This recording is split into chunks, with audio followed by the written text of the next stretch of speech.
마태복음 16장 내용을 통해서 보면은 바로 하나의 큰 전환점을 이루고 있다. 이 내용을 우리가 계속해서 살펴보고 있습니다. 이제 예수님께서는 이제 대상이 많은 무리가 아니라 소수의 제자들에게 예수님께서 지금 집중하고 계시는 내용이기 때문에 16장은 하나의 큰 전환점을 이제 맞고 있다라는 내용들을 이렇게 살펴보게 됩니다. 자, 그러면서 우리가 지난 시간 이제 예수님께서 제자들에게 질문 하나를 하죠. 그것은 너희가 나를 누구라고 하느냐. 이 내용 가운데 예수님이 누군지 바로 알고 그리고 그에 대한 신앙 고백이 결국에는 제자의 그런 어떤 출발점이 되어지는 거고 또 동시에 바로 구원이 이루어지는 아주 중요한 신앙 고백이다. 그래서 신앙 고백을 하는 그 내용에 예수님께서는 복 중에 복을 받은 자요.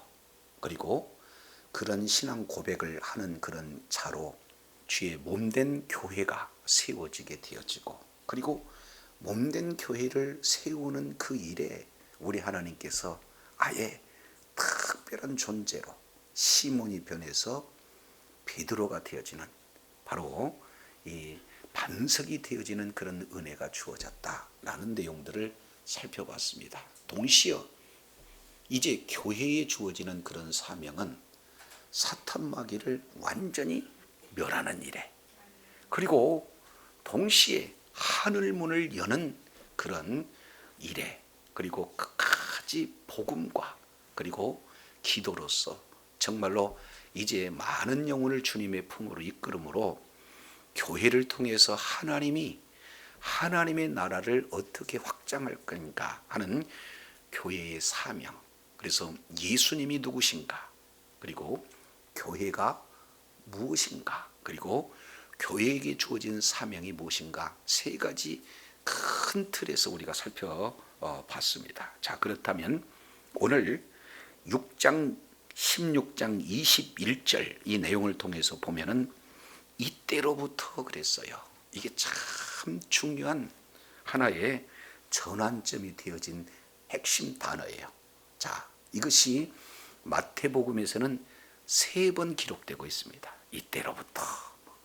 그래서 마태복음 4장 우리 잠깐 17절 내용을 한번 보시죠. 마태복음 4장 17절 이때로부터 예수께서 비로소 전파하여 이르시되 회개하라 천국이 가까이 왔다. 지금 이렇게 말씀을 하고 있습니다.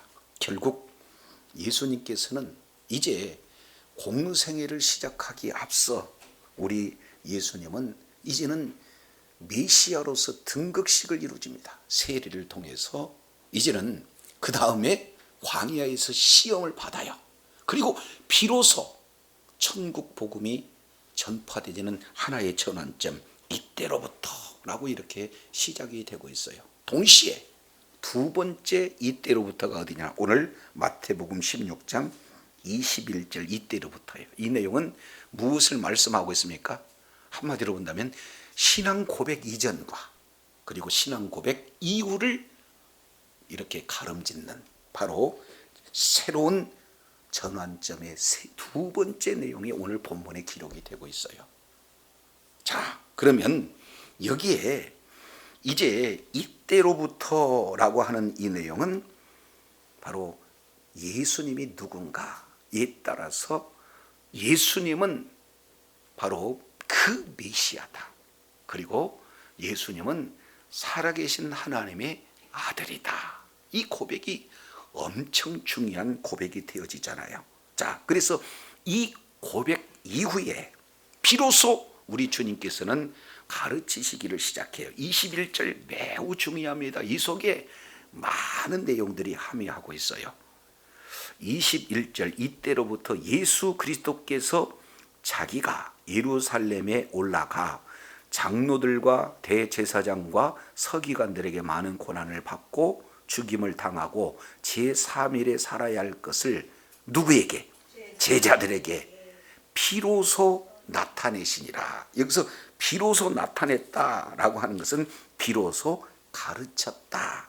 동시에 비로소 행동했다라는 내용을 지금 말씀을 하고 있습니다. 그래서 이제 무리가 아니라 제자들에게, 그 제자도 신앙 고백을 한 제자들, 이런 자들에게 우리 주님께서 비로소 가르쳤다는 것은 지금까지는 뭐 하고 있어요?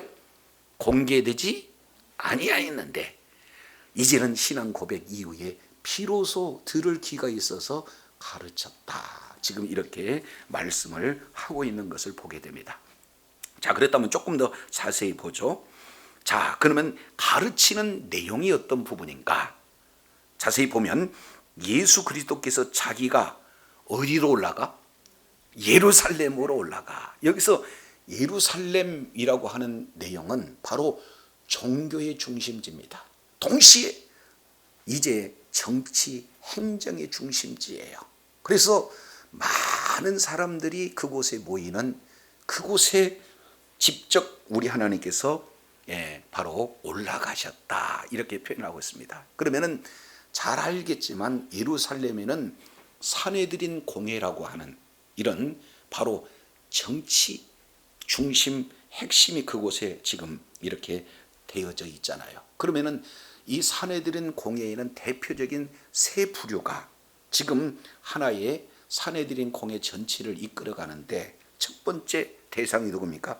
장로들, 그리고 두 번째 대제사장들, 세 번째 서기관들, 이렇게 표현이 되고 있어요. 이것은 산헤드린 공회의 대표 이런 세 부류의 사람들이 되겠습니다. 그러면은 장로들은 뭐냐?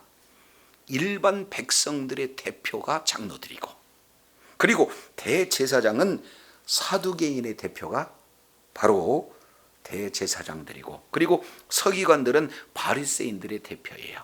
그러니까 이미도 살펴봤지만 이 사두개인과 바리새인들은 신학으로도, 그리고 신학으로도 그 규범으로도 여러 가지 이렇게 함께할 수 없는 그런 어떤 내용이다라는 것을 이렇게 살펴봤습니다. 그런데 일반 대표인 장로들과 그리고 사두개인의 대표인 대제사장들, 귀족 출신이잖아요. 그리고 서기관, 바리새인들의 대표, 말씀대로 살고자 했던 그런 모든 자들은 모두가 다 하나가 될 수가 없는데, 딱 하나가 되는 장면은 어떤 내용이냐? 예수님을 뭐 하는데? 죽이는데. 그래서 이것이 사실은 세 개의 지금 핵심 내용입니다. 자, 그러면은 예수님께서 제자들에게 특별히 지금까지는 가르치지 않았던 내용들을 가르치는 것을 비로소 가르치는 그런 내용.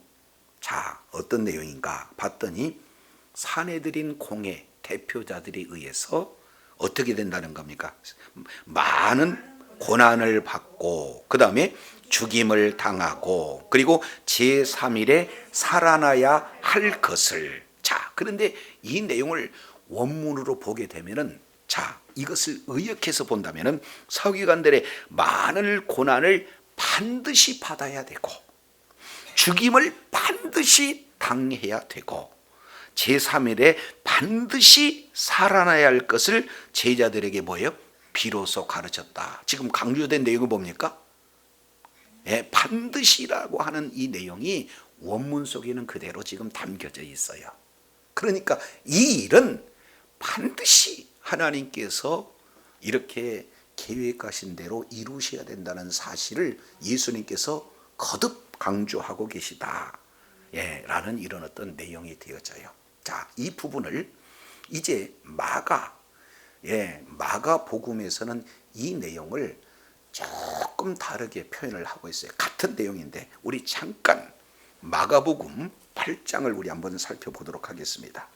마가복음 8장 내용을 보면은 27절에 예수와 제자들이 가이사랴 빌립보 여러 마을로 나가실새 노중에서 제자들을 불러 이르시되 사람들이 나를 누구라고 하느냐.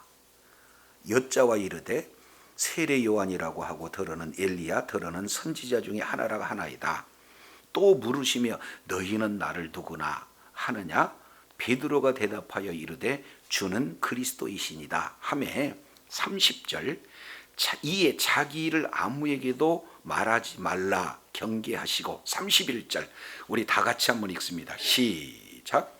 인자가 많은 고난을 받고 장로들과 대제사장들과 서기관들에게 버림바 되어 죽임을 당하고 사흘 만에 살아날 것을 비로소 그들에게 가르치시되. 여기서 내용을 보니까 크게 네 가지예요.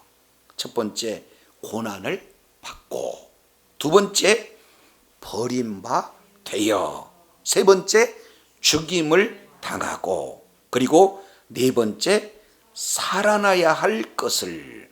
그래서 앞자만 따서 고버죽살 이렇게 지금 마가는 이렇게 기록을 하고 있어요. 이것이 한마디로 본다면은 메시아닉 바로 비밀절이라고 이렇게 표현해요. 시크리트.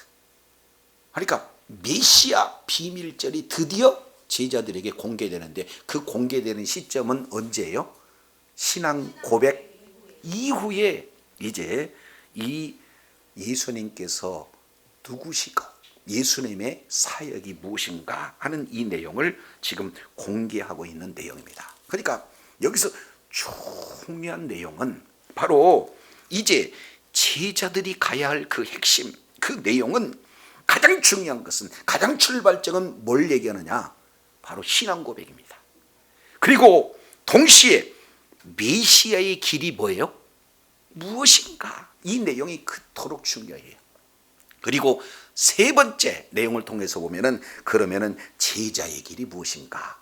그래서 이미 우리가 전 시간에 신앙 고백에 대한 중요성은 이미 살펴봤어요.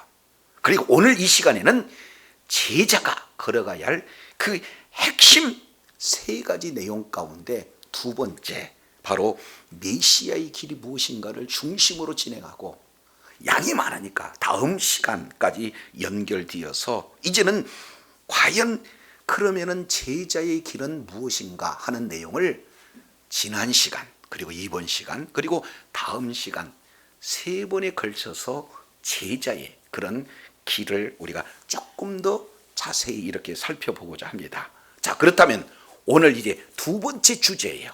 메시아의 길은 마가 기자는 마가복음 8장 31절 내용을 통해서 봤더니 고버죽살, 고난 받으시고 버림 받으시고 죽임 당하시고 그리고 사흘 만에 다시 살아날 것을, 이 내용은 뭐예요? 전부 다 몰스트.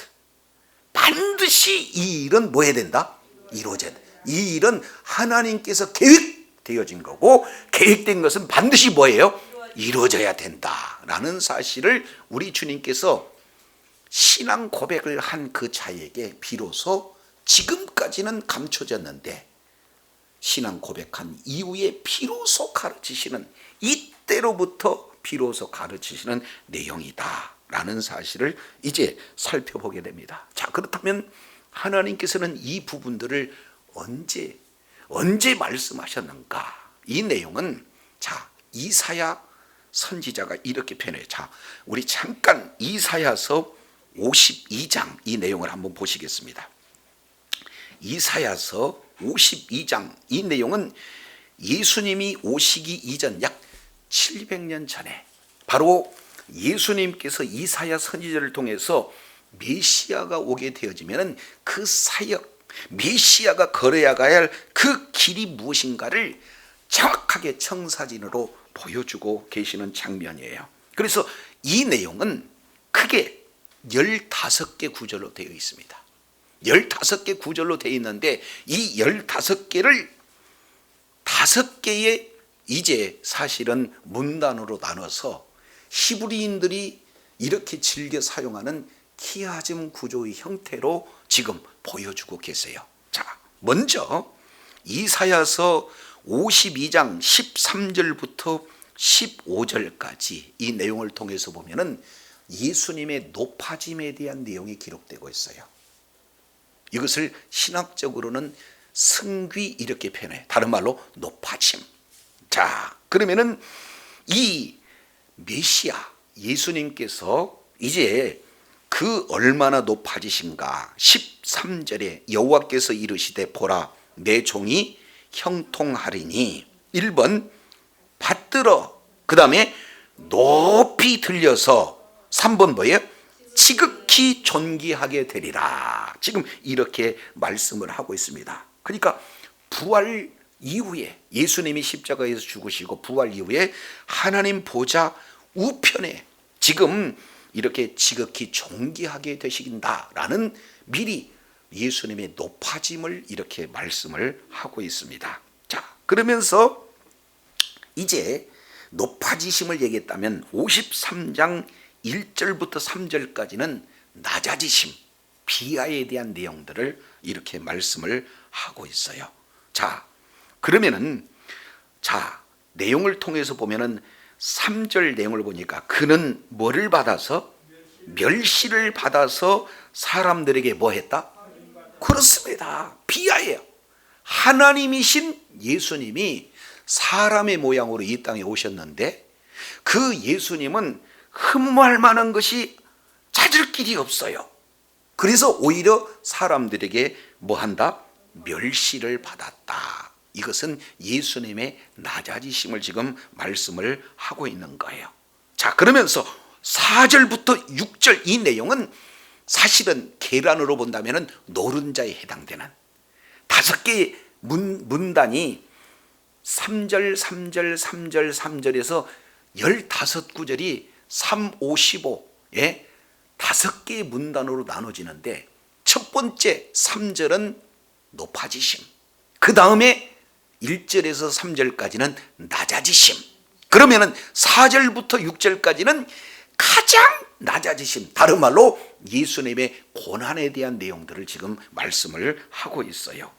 그 내용을 5절 우리 잠깐 보겠습니다. 그가 찔림은 우리의 허물을 일하며 그가 상함은 우리의 죄악을 일하며 그가 징계를 받음으로 우리가 평화를 누리고 그가 채찍에 맞음으로 우리가 뭐요? 나음을 입었더라. 바로 십자가에서 고난받으시는 내용을 잘 표현하고 있습니다. 그러니까 4절부터 6절 이 내용은 십자가의 고난을 구약 성경에서 가장 자세히 기록하고 있는 그런 내용이에요. 자, 그러면서 7절부터 9절까지는 낮아지심에 대한 것을 거듭 반복적으로 기록되고 있습니다. 3절 내용이 바로 낮아지심. 그러면 어디까지 낮아지시는가? 9절 그는 강포를 행치 아니하고 그 입에 괴사가 없었으나 그 무덤은 의인과 함께 되었으며 그 묘실이 부자와 함께 되었도다. 그러니까 결국 십자가의 고난을 받아서 뭐 한다는 거예요?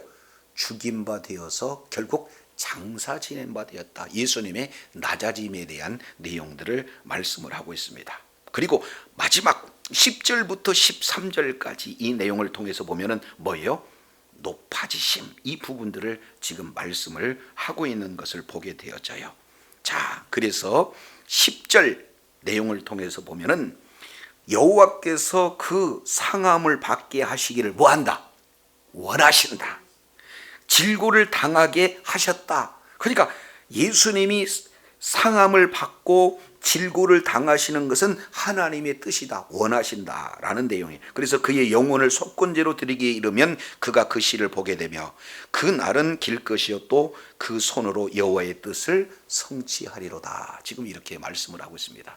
결국 예수님이 오시기 이전 이사야 선지를 통해서 예수님은 고난을 받으시고 그리고 버림바 되었다가 죽임을 당하게 되어지고 다시 뭐요?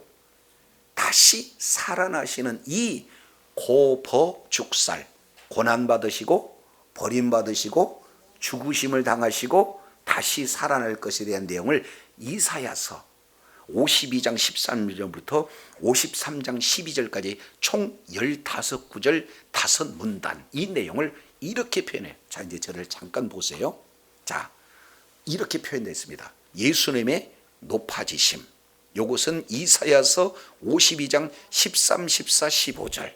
근데 요거에 대한 짝이 이사야서 53장 마지막 내용을 보니까 뭐예요?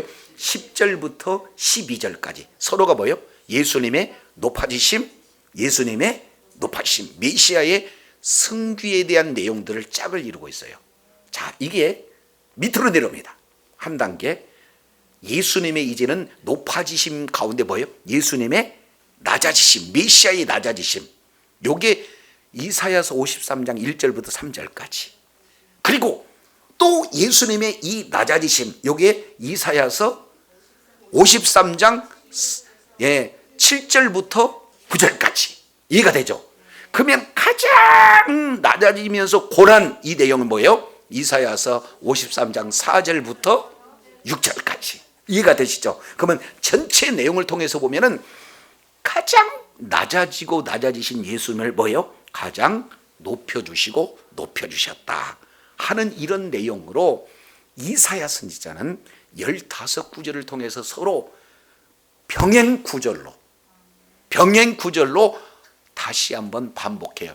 높아지고 낮아지고 고난받고 낮아지고 높아지고. 그래서 예수님의 높아지심과 예수님의 낮아지심, 다른 말로 예수님의 낮아지심은 곧 뭐예요? 예수님의 높아지심. 그래서 하늘의 영광을 버리고 이 땅 가운데 내려오셨지만, 죽기까지 예수님은 복종하셨지만 우리 주님께서는 그 예수님을 다시 높여주신 이 내용이 바로 메시아 고난의 핵심을 이루고 있다, 이런 내용들을 말씀을 하고 있어요. 자, 그러면 오늘 이러한 이사야 선지자의 그런 어떤 내용이 지금까지 사실은 뭐예요? 감춰졌다 이 말이야.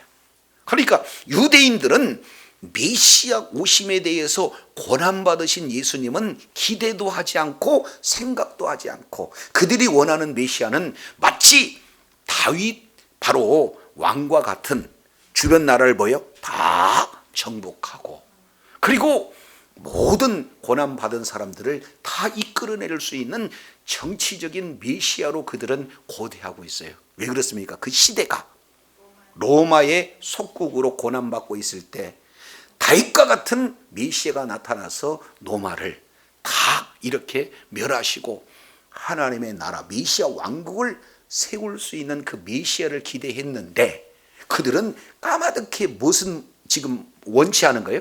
고난받는 메시아는 원치 않아요. 그렇기 때문에 사실은 이렇게 메시아에 대한 구절을 이렇게 기록을 했다 할지라도 그들은 감겨져 있는 그런 상태예요. 그래서 이제 예수님이 누구시냐? 바로 구약 성경에서 오리라는 그 메시아가 예수님이다. 그리고 그 예수님은 누구냐? 살아계신 하나님의 아들이다. 그분은 육신의 모습으로 오셨지만 그분은 하나님이시다. 이런 사실을 베드로가 고백하니까 이때로부터 우리 주님께서는 뭐 하시는 거예요? 이제는 메시아 비밀제를 드디어 공개 오픈한 줄로 깨달으시기를 바랍니다. 자, 그러면서 22절을 우리 잠깐 보겠습니다. 22절. 이렇게 지금까지 감춰뒀던 이 예수 그리스도의 고난, 이 내용을 잘 이제 교육을 했다 그 말이죠. 지금까지 감춰진 비밀을 공개했다 그 말이죠. 그런데 베드로가 이 반응을 어떻게 진행하는가? 16장 22절 내용을 보니까 뭐라고 표현을 하고 있습니까? 베드로가 예수를 뭐하고? 붙들고, 그 다음에 뭐 했다? 항변하여. 여기 두 단어 주목해 볼 필요가 있어요. 예수님이 붙들었다라는 이 원문 내용을 통해서 보면은 데리고 가다는 뜻이에요. 그러니까 붙드는 것이 아니라 뭐예요? 데리고 가는 거예요. 만약에 큰 사고가 난다 그러면 그 자리에 있게요 탁 낚아채 가지고 데리고 가요. 예, 그러니까 데리고 간다는 것은 장소를 지금 이동하는 겁니다. 그러니까 지게 건다면은 이제 예수님을 딱 붙들어 가지고는 낚아채서 다른 한쪽으로 지금 예수님을 데리고 갔다, 이렇게 표현해요. 이게 붙들고라고 하는 단어. 그냥 단순히 손만 붙들고 계는 것이 아니라 잡아채서 다른 장소로 이끌어 갔어요. 자, 그러면서 뭐 했다 표현하고 있어요? 항변하다. 이 항변하다의 원문 뜻을 통해서 보면은 꾸짖답니다. 지금 뭐 하고 계시는 겁니까? 하고 꾸짖는 이 내용이에요. 예수님이 제자인 베드로를 꾸짖어야 맞아요? 제자인 베드로가 예수님을 꾸짖어야 맞는 거예요? 예수님이 제자를 꾸짖어야 맞는데 거꾸로 베드로가 예수님을 낚아채서 한쪽으로 예수님을 몰아가서 그곳에서 예수님을 지금 꾸짖는 그런 어떤 장면이 되어지는 거예요. 자, 그런데 어떻게 꾸짖느냐? 주여 그리하지 마옵소서. 이 일이 결코 죽게 뭐예요? 미치지 아니. 이것은 좀 원문을 완곡하게 이렇게 번역해 놓은 그런 내용이에요. 그런데 이 내용을 통해서 보면은 예수님, 하나님께서는 예수님을 긍휼히 여겨주실 것입니다. 그러니까 절대로 이런 일은 우리 주님에게 미치지 않을 것입니다. 이렇게 얘기를 해요. 이것이 바로 꾸짖는 내용이에요. 그러면은 믿음으로 본다면은 예수님이 더 믿음이 있는 것 같아요? 베드로가 더 믿음이 있는 것 같아요? 예수님은 내가 죽으려고 하는 게 아니라 장로들, 그리고 서기관들, 그리고 대제사장들, 이들이 한 통속이 되어서 함께 할 수 없는 이들이 하나가 돼서 나를 죽일 거야. 그런데 조금 있으면 나 다시 살아날 거야. 그랬더니 그리 마옵소서, 그 얘기 아니라 예수님 절대 그런 일이 일어나지 않아요. 이유는 하나님이 긍휼히 여겨주실 것이니까 하나님께서 반드시 그런 일을 일어나지 않게 할 거니까 그런 얘기 하지 마세요. 아셨죠? 하고 지금 뭐 하고 있어요? 지금 꾸짖고 있다 그 말이에요. 그러면은 왜 그랬을까? 이것은 이미 말씀드렸을 때 그 메시아에 관해 사실 한 곳으로 치우쳤어요. 자, 그러면은 메시아가 구약 성경에서 예언된 그런 내용을 보면은 크게 두 가지입니다. 하나는 이 왕으로 오실 메시아지만 또 하나는 뭘로 오셔요?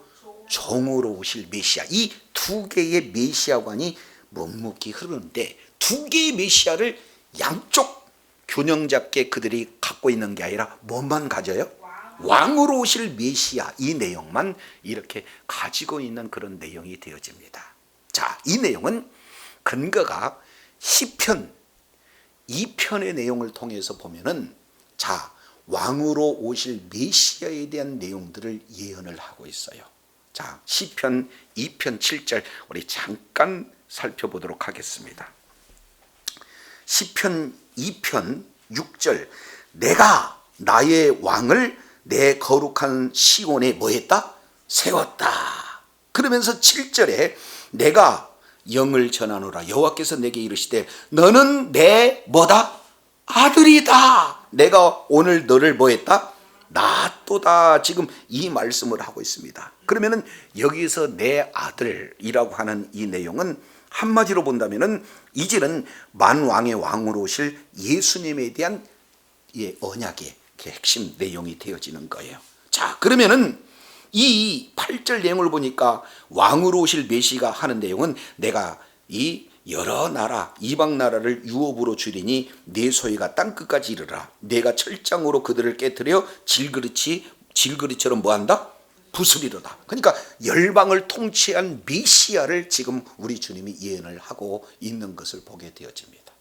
자, 이 내용을 한 군데 또 보겠습니다. 이사야서 42장 1절입니다. 내가 붙드는 나의 종, 내 마음에 기뻐하는 나의 택한 사람을 보라. 내가 나의 영을 그에게 주었은즉 그가 이방의 공의로 베풀리라. 그랬습니다. 여기서 내가 붙드는 나의 뭐라고 했어요? 종. 그러니까 메시아는 어떤 메시아로 지금 예언을 하고 있는가요? 종으로. 그러니까 그의 신분은 하나님이시지만 오셔서 사역하는 내용은 종으로서 사역한다는 거예요. 그러면은 메시아 관에 크게 두 가지 내용입니다. 하나는 뭡니까? 왕으로 오실 메시아. 또 하나는 뭐예요? 종으로 오실 메시아. 이게 예수님께서 하늘문을 여시고 이제 직접 성부 하나님께서 말씀하시는 내용이 복음서에 3번 기록되어 있어요. 그 중에 맨 첫 번째, 자, 마태복음 3장, 이 내용을 우리 한번 보겠습니다. 마태복음 3장 16절, 예수께서 세례 받으시고 곧 물에서 올라오실 새 하늘이 열렸어요. 이제 하나님의 나라가 지금 공개되고 있는 겁니다. 열린 겁니다. 그랬을 때 하나님의 성령이 비둘기같이 자기 위에 임하신 것을 보더니, 그러니까 성령 하나님이 임하신 거예요. 성자 예수님은 세례를 받으시고 성령 하나님은 하늘이 열리니까 비둘기같이 내려요. 그런데 하늘로서 소리가 있어 말씀하시되, 여기는 성부 하나님이 친히 말씀하시죠. 1번, 이는 내 뭐 하는 자요? 사랑하는 자요라고 하는 이 내용은 뭐냐? 사랑하는 아들이요 그랬으니까 시편 2편 7절 내용을 통해서 보니까 뭐예요 이게? 너는 내 아들이라, 오늘 내가 너를 낳았도다. 그러니까 왕으로 오실 메시아를 얘기하는 겁니다. 시편 2편 7절. 그리고 내 기뻐하는 자라, 이 내용은 이사야서 42장 1절 말씀이잖아요. 그러니까 예수님은 메시아가, 왕으로 오실 메시아고 종으로 오실 메시아가 바로 예수님이다라는 것을 세례 받으실 때 성부 하나님, 성자 하나님, 성령 하나님, 삼위 하나님이 있는 그곳에서 하늘문이 열리고 말씀으로 지금 임하시는 장면이다, 그 말이죠. 이해가 되실 줄로 믿습니다. 그러니까 예수님은 왕으로서의 메시아만 되어 종으로 오실 메시아도 되는 거예요. 근데 베드로와 그리고 그때 당시에 있는 모든 유대인들은 종으로 오실 메시아는 생각지도 않고, 그들이 기대하는 메시아는 무슨 메시아? 왕으로 오실 메시아만 생각하고 있는데, 오늘 우리 주님께서는 진짜 왕으로 오실 메시아지만 종으로서 섬기되, 그 섬김이 어떤 섬김이에요? 자기 목숨을 대속물로 이제 주시는, 이제 그 종으로서의 섬김, 이 내용을 비로소 가르쳐요. 고보 죽살, 장로들과 대제사장들과 서기관들에 의해서 고난받으시고 버림바 되신 바 되었다가 죽임을 당하시고 3일 만에 다시 살아날 것을 비로소 가르치시니까, 자, 베드로 입장에서는 예수님을 꾸질질만도 해요. 왜 그러냐면 가정 다 버렸습니다. 배 다 버렸습니다. 그리고 누구만 따랐어요? 예수님만 따랐어요. 그리고 지금 예루살렘에 올라가는, 눈앞에 가게만 되면 이제 지금부터는 메시아 왕국이 임하게 되어지고, 그때 한 자리씩 다 할 텐데, 뭐요? 예수님이 죽어버리신다고요? 그러니까 기대한 모든 내용이 없어져요? 남아있어요? 없어져요. 그러니까 지금 예수님을 지금 뭐 하고 있는 거예요? 꾸짖고 있다, 그 말이죠. 자, 그러면서 절대로 이런 일은 주님 앞에 미칠 수가 없습니다. 또 그렇게 해서도 안 됩니다. 이런 내용을 했을 때 예수님이 하신 말씀이 마태복음 16장 23절에 이런 말씀을 했어요. 자, 23절 내용이 너무 중요합니다. 요거 놓치면 안 돼요. 자, 23절 시작. 베드로에게 이르시되 사탄아 내 뒤로 물러가라. 너는 나를 넘어지게 하는 자로다. 내가 하나님의 일을 생각지 아니하고 도리어 사람 일을 생각하신도다 하시고. 아멘이십니까? 자, 이 내용을 통해서 살펴봤더니 지금까지 메시아관에 대해서 잘못 교육을 받았어요. 그리고 잘못 이해했어요. 종으로서의 메시아에 대해서는 까마득이 마음 가운데 지어버리고 왕으로 오실 메시아만 고대했어요. 이것은 계속 대대로 지금 가르침을 받는 그런 어떤 내용이 되어지는 겁니다. 자, 그래서 예수님이 하시고자 하는 이사야 선지자를 통해서 하나님께서 정하시고 반드시 이 일을 이루시고자 하는 하나님의 뜻인데도 베드로가 지금 뭐하고 있어요? 막고 있어요. 자, 그랬을 때 사탄아 뭐하라? 내 뒤로 뭐하라? 여기서 내용을 통해서 보면은 예수님이 주인이신데, 예수님이 메시아신데 베드로는 내 뜻대로 움직여 가려고 하는 거고, 그런데 제자는 예수님을 끌고 가는 자입니까? 예수님을 따라가는 자입니까? 그렇습니다. 그러니까 뭐 하라는 거예요? 내 뒤로 물러거라 이렇게 말씀을 하고 있어요. 이것은 매우 중요한 내용입니다. 이것은 마태복음 4장에서 이미 예수님께서 광야에서 금식 40일 금식하면서 사탄에게 시험을 당했을 때 예수님이 마지막 뭐라고 그래요? 사탄아 물러가라 말씀하시는 내용과 똑같은 내용을 지금 누구 얘기하고 있어요? 베드로에게 지금 진행하고 있어요. 예수님을 따르는 자가 아니라 예수님을 오히려 이끌어가는 바로 베드로를 향해서 뭐라고 표현하고 있어요? 사탄아 이렇게 얘기해요. 그러면 왜 이끌어갔다고 해서 사탄인가요? 뒤에 봤더니 너는 나를 뭐하게 하는 자다? 이 넘어지게 한다라고 하는 것은 스칸달리론이라고 하는 뜻이에요. 그래서 스캔달이라고 하는 단어가 여기서 나와요. 걸림돌. 그러니까 베드로는 예수님의 사역을 하는데 지금 뭐 하고 있는 거예요? 걸림돌이 된다는 거예요. 걸림돌. 실제 예수님은 베드로전서 2장 1절부터 4절까지 이 내용을 통해서 살펴보면은 예수님은 누구냐? 모퉁이 돌이에요. 그래서 이 모퉁이 돌을 이제는 기초로 해서 교회가 세워지고 거기에서 신령한 제사 바로 예배가 이루어지도록 예수님이 모퉁이 돌이 되었는데 오히려 예수님을 뭐 해버리는 거예요? 걸림돌로 만들어버린 거예요. 예수님은 베드로를 뭐로 세웠는데? 반석 디딤돌로 세웠는데 베드로는 하나님을 이해하지 못하고 메시아관을 이해하지 못하고 도리어 디딤돌이 아닌 걸림돌로 지금 예수님께 지금 이렇게 예수님의 사역을 방해하고 있다 이렇게 얘기해요. 그래서 사탄이라고 하는 것은 베드로가 사탄이라고 하기보다는 뭐예요? 베드로 속에서 역사에서 예수님이 하시고자 하는 그 일들을 뭐 하는 거예요? 넘어뜨리는 것을 사탄에 의해서 쓰임을 받았다 지금 이렇게 표현을 하고 있는 것을 보게 됩니다. 자, 그 내용이 왜 그러면은 사탄인가? 이것을 저와 여러분이 정확한 정의를 알아야 되는 거예요. 자, 23절 하반절 보니까 내가 하나님의 일은 생각지 아니하고 도리어 누구의 일을 생각했다?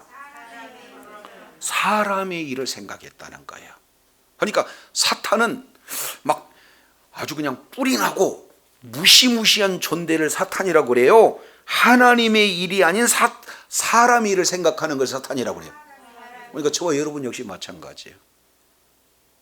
지금 베드로는 선생님 앞에 얼마나 인간적인 측면으로는 어떤 내용이에요? 굉장히 사실은 충성된 자 아니겠습니까? 절대로 예수님 어떻게 돼요? 그런 일 없어요. 그리고 그렇게 해서도 안 됩니다 라고 얘기한다는 것은 이제 많은 그런 대제사장 장로들 서기관들이 온다 할지라도 내가 앞장서서 이 일을 뭐 하겠다? 막겠다. 그러면은 베드로가 지켜줌으로 예수님은 죽지 않게 되는 것. 그러니까 인간적으로 보면은 자기의 스승을 보호하려고 하는 그 충성심이야말로 칭찬받아야 마땅한 거 아니겠어요? 근데 우리 주님은 뭐라고 얘기해요? 사탄이라고 그러는 거예요. 그러면 사탄이라고 하는 내용을 가만히 봤더니 뭐예요? 하나님의 일이 아닌 사람의 일을 취하려고 하는 그런 내용. 이게 오늘날 교회에서 저도 여러분이 얼마나 많이 속는지를 봐요. 인간적으로 도덕적으로 윤리적으로 너무나 충실합니다. 교회를 섬기고 헌신하고 봉사하는 일들이 너무 많아요. 근데 그게 사람의 생각에서 나왔느냐 아니면 하나님의 말씀의 근거에서 나왔느냐. 사람의 일이 아닌 하나님의 일이다 그러면 우리 주님께서는 잘했다 하실 것이지만 그 일이 하나님의 일을 하는데 방해하는 사람의 일이 되었으면 그 자 역시 마찬가지로 뭐예요? 사탄의 도구로 철저하게 전락되었다라는 사실을 우리 주님이 말씀을 하고 있는 것을 보게 되어져요. 그러니까 저와 여러분 늘 삶의 여정 속에서 기억해야 될 것은 내가 지금 이 섬김의 실제 그 출발점이 사람의 일이냐 아니면 하나님의 일이냐 이것을 분별하는 지혜가 있기를 원합니다. 자, 이제 한 군데 보고 마치겠습니다. 이사야서 29장 보세요. 자, 이사야서 29장 이 내용을 통해서 보면은 이사야 선지자가 이해할 수 없는 일이 나타난다는 거예요. 그 내용이 뭐냐? 29장 9절 보니까 너희는 놀라고 놀라라. 너희는 소경이 되고 소경이 되어져라. 지금 이렇게 표현하고 있습니다. 그러니까 여기서 맹인이라고 하는 것은 육적인 맹인이 아니라 영적인 지금 맹인을 이렇게 말하고 있어요. 자, 그러면은 그들이 취함은 포도주로 인함이 아니고 그들의 비틀거면 독주로 인함이 아니다. 그러니까 영적으로 굉장히 방황한다는 거죠. 이리 비틀 저리 비틀. 실제 술 먹은 사람이 술 취하게 되면 이리 갔다 저리 갔다 비틀거린 것과 똑같이 영적으로 비틀거린다는 거예요. 그러니까 술 취하는 사람처럼 앞을 보지 못하는 사람처럼 이렇게 되니까 놀라고 놀랄 수밖에 없는 그런 내용이 되어져요. 왜 그러냐? 10절 대저 여호와께서는 깊이 잠들게 하는 영을 너희에게 뭐한다? 부어줬다. 아니 진리를 얘기하는데 눈이 반짝반짝 해야 되는데 진리를 얘기하면 나도 모르게 스스로 뭐예요?